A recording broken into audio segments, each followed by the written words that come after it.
Hello viewers, today we are going to be looking at basic economic problems. Basic economic problems is talking about the problems faced by governments or business organization in the course of producing goods and services. So when we are talking about basic economic problem, we are focusing on governments and business organization. I take it again, basic economic problems is a concept that talks about the problems faced by two units. The first one is government and the other is business organization. So let's look at definition. Basic economic problems refer to the major problems of human being. So we are looking at human being here. The human being here refers to government and the business organization in the society. So that the problems they face in the society in the process of satisfying wants. So this satisfying wants, it means the goods and services they want to produce. So the problem they face, that is the problem faced by government or business organization in the process of producing goods and services with limited resources. Then the question is, does government have resources in abundance? No. Okay, what about business organization? No. Because for instance, let's look at government. Government needs to provide good road, healthcare services, education, transportation, among many others, security. Then government does not have all the funds, all the men to provide all of these things at the same time. That is why it does this one after the other. Even business organizations, you see some business organizations that they produce only one good, they sell only one good.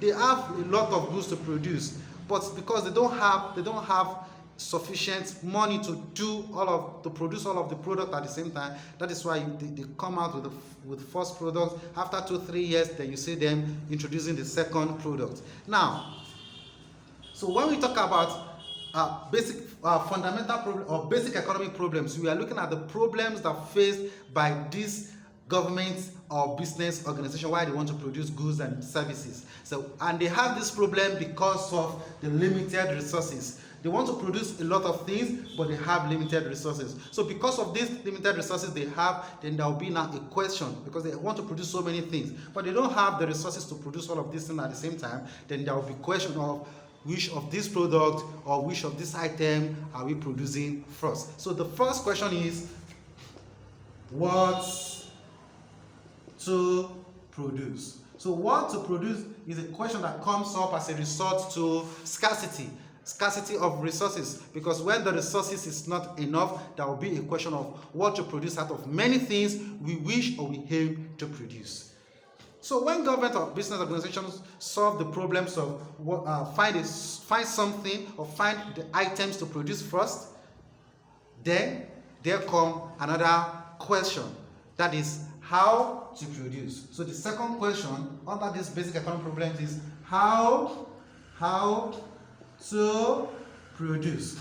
How to produce. That's the second question. So this second question, how to produce, is talking about the best combination of machinery and labor to use in the course of production. So you have identified, you first had the problem of what to produce. You identify the items to produce. Then the next problem that is coming up is how to produce. Okay, these items we have identified to produce, how are we producing it? Which of the production techniques are we using to produce it? So how to produce is a question on the techniques to be employed in order to produce goods and services. And this can be seen in two ways.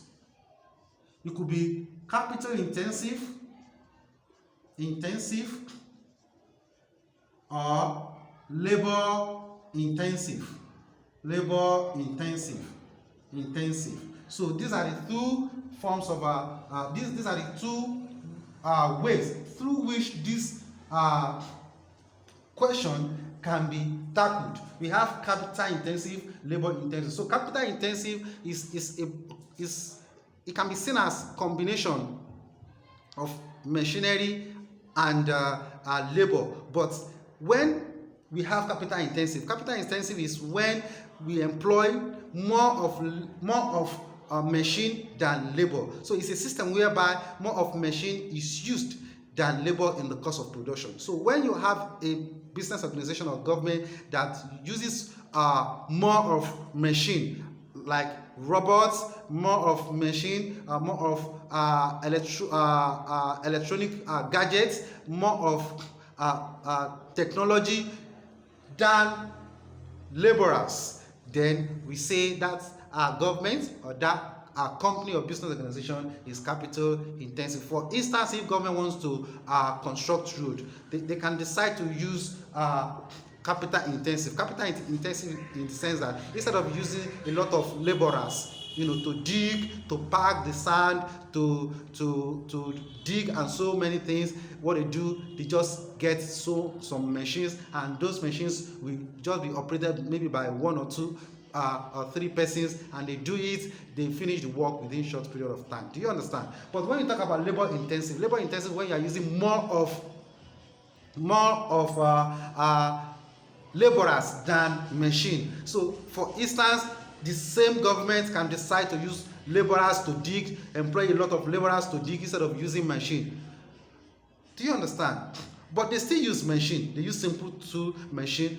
So what I just want you to get now is, when you are talking about capital intensive, you are using more of machine than laborers. But when you are using labor intensive, you are using more of laborers than machine. But no company or government can use only laborers to produce goods and services. Why? They cannot use only machine to produce, because if you use machine, of course men will operate the machine, and if you use men only, of course men need some tools to use, and that tool can be advanced tool or simple tool to use for the production. Do you understand now? So it means that for the production, you must use either capital intensive or labor intensive. Either you use more of machine or you use more of men. So when you use more of machine, what is that? Capital intensive. Okay, what about when you use more of men or laborers? What is that? Labor intensive. So after this has been identified, then the next thing we look at, which is the third question